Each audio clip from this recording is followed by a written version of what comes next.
Hello everybody, welcome to the shop. Today we have a Volkswagen Westphalia transporter, Vanagon, many names, but this one has a fresh paint job and has some upgraded suspension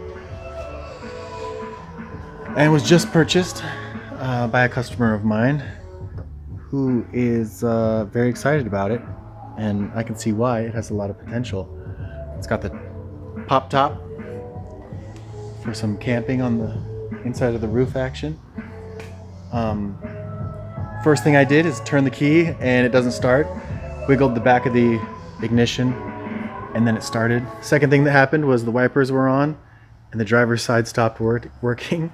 Tightened up these nuts and we're back in full effect once more. And the reason why this thing is in here is because apparently it's stalling and stuff, but Homer can't believe the real reason why it's in here, and that's because it has an engine swap. Hey! So, opening up the door here, we see your typical 1984 kitchen. There's like a tour of cribs here. There's the back. But yeah, and you can see how it has this. You can lay down back here and everything, but what it's actually covering is the engine bay, and there's a little fridge here and whatnot. Here's a little peek of the roof system. So up here we have this just has a hinge on it. Opens up just like so. And next thing you know, you're looking at a EJ22 set up for rear-wheel drive, so no synchro action. Yeah, the filter is real handy right down there. Yeah, so it's pretty cool the way it fits in here. And we'll go into the car and have a look later. But it has... the throttle plate has this little spacer, and it's actually a wedge shaped so that the throttle body can clear the structure of the car. Gonna have a look from the back here. The door open.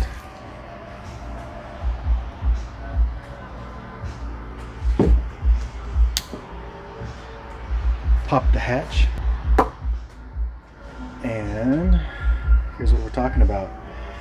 They retained the stock mass airflow sensor and air box with the filter and put on a hard pipe and have some kind of pipe that goes to the throttle, and then they retained the transmission mount, but then it has this weird bar that goes up and takes a 90 degree at the top. You can see there's a ground wire that's not connected. I'm sure there are plenty of grounds on this thing. But yeah, automatic transmission. Only the front outputs are utilized, powering the rear wheels. And in the back is more or less a motor mount. But what it mounts to is the exhaust. Pretty cool. It has a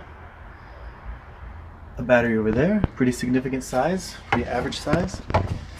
And then it has another one over here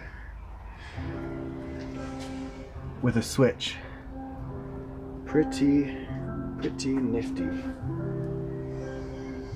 Yeah, it runs pretty good, and it wasn't stalling on me, but I'm still gonna go through it. Let me go back inside the front and show you guys the real scary stuff here.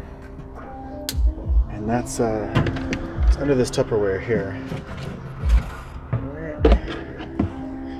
Out it comes, and it looks like we have the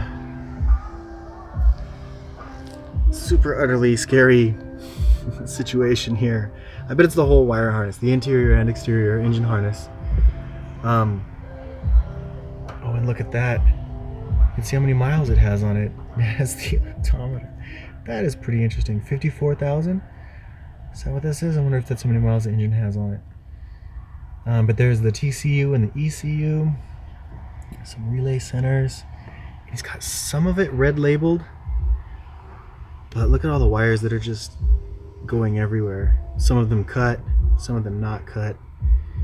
It is pretty mind-boggling just to look at this. But I think it's just a hacked up wire harness. So I'm sure sense can be made of it.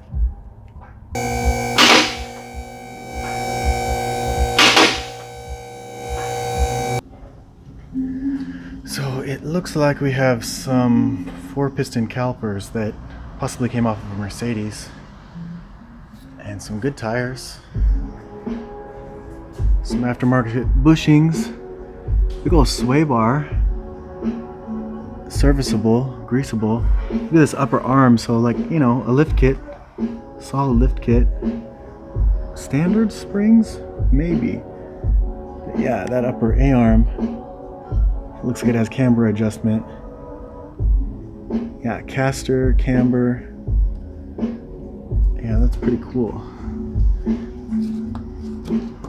This metal is pretty thick. We've got a spare tire.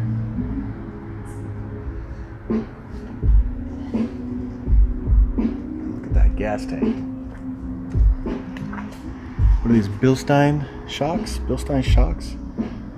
Yeah, Bilstein shocks. And the world's largest gas tank I've ever seen. I mean, look at this thing.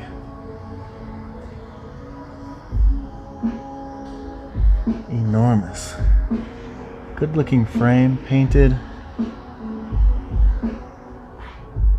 don't really see much rust, or rust that isn't painted over. And then the rear end, you have the engine set up with its custom subframe with Subaru mounts. Yeah, EJ22 fits in here rather nicely. There's some aftermarket springs. More Bilstein adjustable shocks. Oh. Pro Comp. Alright. But there you have it. And the old motor used to be where the transmission is now, even further back actually. And the transmission used to be in the back where it's opposite on this, so it puts more weight forward in the vehicle, which is nice. The exhaust setup is seemingly stock up until this point right here, where like the intake, it does a whole bunch of U-turns and then finally gets the job done. And it's not loud. I mean, that's a stock Subaru muffler. Pretty cool. There's the stock transmission mount placed in a different location. Oh, there's your ground wire. So I guess we don't need to worry about that other ground wire. Look at that thing. It goes directly to the battery. Starter wires. I think this is an AC hose, air conditioning hose. It's not hooked up to anything. Look at the EGR pipe is just pinched off. That's clever. Can't believe it's not really leaking. I mean, we got a seeping valve cover gasket here, but nothing to worry about. No external valve cover gasket leaks. That's impressive. Oh, we have a rear camo ring leak. Very, very typical. That's not a big deal. We got two filters. There's the engine oil filter. And I wonder if this isn't, yes, we got tranny cooler, I would imagine. And probably a filter for the transmission. Pretty neat. More bushings, more poly bushings. Yeah, I like it. All right, a little bit more of a tour of the interior. So, Subaru Legacy shifter on the floor. with the cup holders. Legacy heater control. Very classy. Some VDO gauges. More VDO gauges.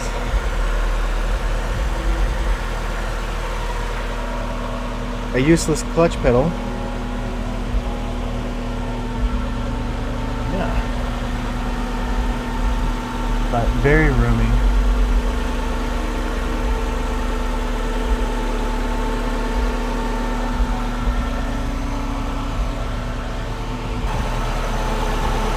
Okay, so I think we're idling at about 1200 now. Yeah, just over 1,000. Sounds really good. I don't know how it is.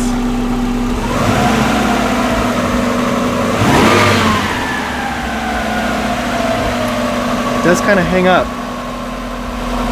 which is better than it stalling. Yeah, look at how long it takes to get back down to idle. Okay, so there's true idle, and it looks like we're at about 800. And that's from the gauge, so I don't know how accurate that gauge is. It actually sounds lower than 800.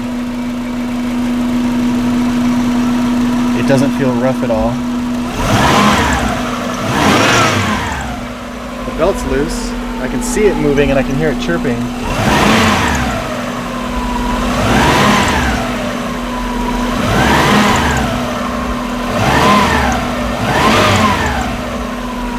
Subaru belts need to be ridiculously tight because they stretch over time a little bit, but I think I'll just tweak that one just a little bit. But yeah, this thing is really rather smooth. One thing I did notice when driving it is that the shifter, when it's in drive, it's not lined up. So I'm going to look at the switch on the tranny to see if I can adjust it. Also look at all the cable routing. See if there isn't anything I can do about that. But otherwise, yeah, let me play with this thing for a little while and then let's go take it on a test drive. Amazingly quiet for how little exhaust it actually has.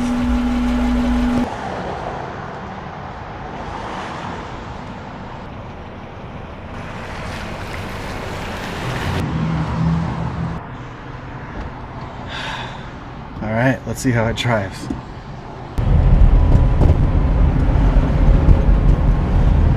Alright.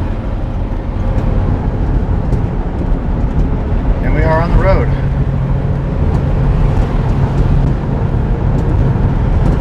Sitting on top of the left front tire with a Subaru engine powering a Volkswagen.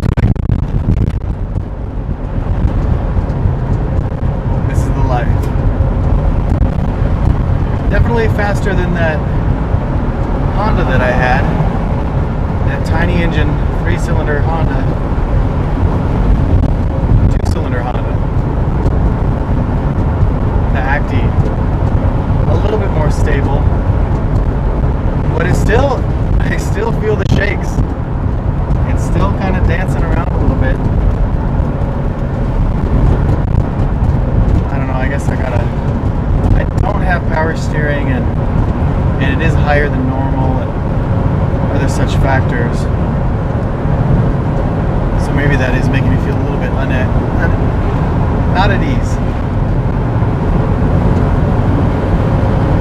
It really doesn't get out of its own way though. I wonder if when I push my foot down, if the throttle is opening all the way. It also has a weird raspy sound when I floor it. Very strange vibration, and it sounds like it's kind of dying. Like it's like I don't want to do this. So I wonder what's up with that. Yeah, this steering is tight. The steering box is a little bit loose maybe, but like everything underneath the car is tight. The steering feels tight, but there is some place somewhere. I think it's just a manual steering rack from 1984. Yeah, I mean, comparing it. Oh, it upshifted. Yeah, it's not fast. You think a 2.2 engine swap, Subaru engine swap is going to give you anything in one of these? In horsepower terms, the answer is no, unless you put a turbo on it, or you have a 2.5, or you've stripped your car and it's super lightweight. It's a nice DA Integra. Hot stuff. But you will get reliability, and that's where I would say your money is going. Is you have an engine that you can get parts for. It's going to be largely reliable. So thanks for joining me, checking out the Homer Mobile. And I thought it was interesting, so I'll make a quick video about it. Like I said, I'll be making more videos now. Hopefully I can stick to it. Don't hold it to me. No, I'm back, baby. Baby, I'm back. All right, I'm gonna get back to the shop. I'll be seeing you guys soon. Trying to get a video out at least once a week. We'll see, baby. Peace.